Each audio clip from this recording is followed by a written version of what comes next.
Hi guys, Arthur here from Homeowner DIY. Guys, this is your quick tip of the week. So I realized I missed one thing in my part 3 of the 3-part series for the garage roof. For your edge metal, so this is drip edge, for the edge metal to finish the ridge portion, and then when you're putting your drip edge along your rake, so your gutter would be down here, how to make a nice clean transition from one piece to another. So this piece here is a full length or whatever going, you're always going to start at your bottom and move your way up. So we have a ridge here. So for our piece of drip edge, if you put it like that, you're going to have a little bit of a kick out. So I think the easiest thing to do to have a nice clean transition is for your very edge here, if you take your snips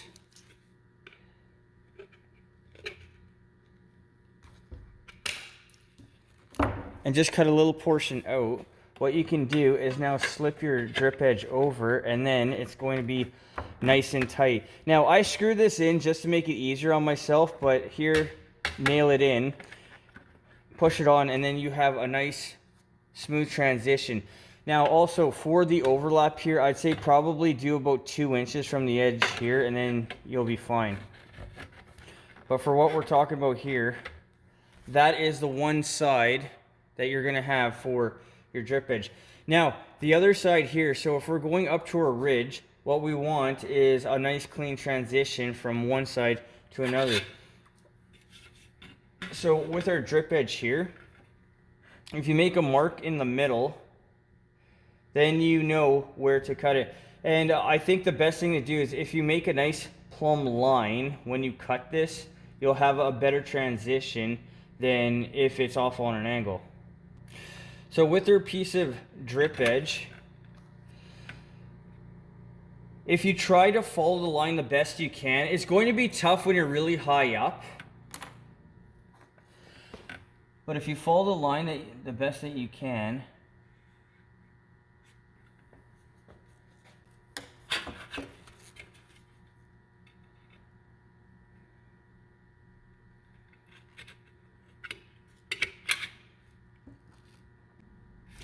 and now from here, we want to leave this portion, we want to cut just up to here.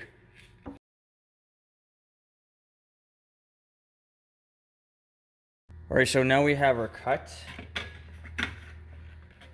And then you want to bend over.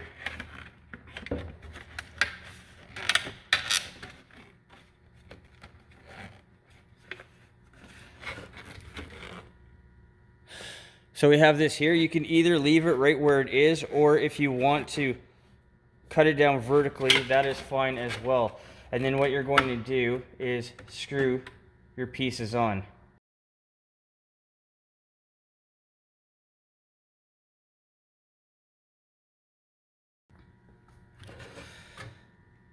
So when you have this now all ready to go,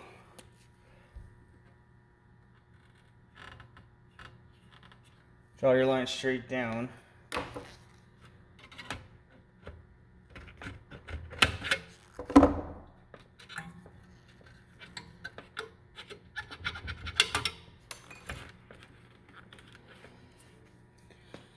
And now you're going to have a nice look. Now, you don't want to have two joints here close together. This is just a demo.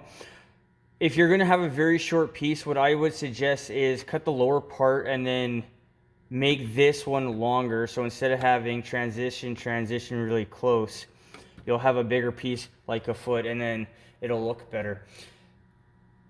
But to finish this off, you want to have the very top here. In my opinion, you want to have a nice solid piece, and then your ridge shingle, your hip in ridge on top of that. You don't want to cut it. You can butt the two up together, but that somewhat defeats the purpose. But this is the way I finished. I just didn't have time to film everything because I was a one-man show on my job. And then once you fit everything nicely and tight together, you'll have a nice clean look. This is one of the parts where I would say don't overthink. If it doesn't look great, that's perfectly fine too.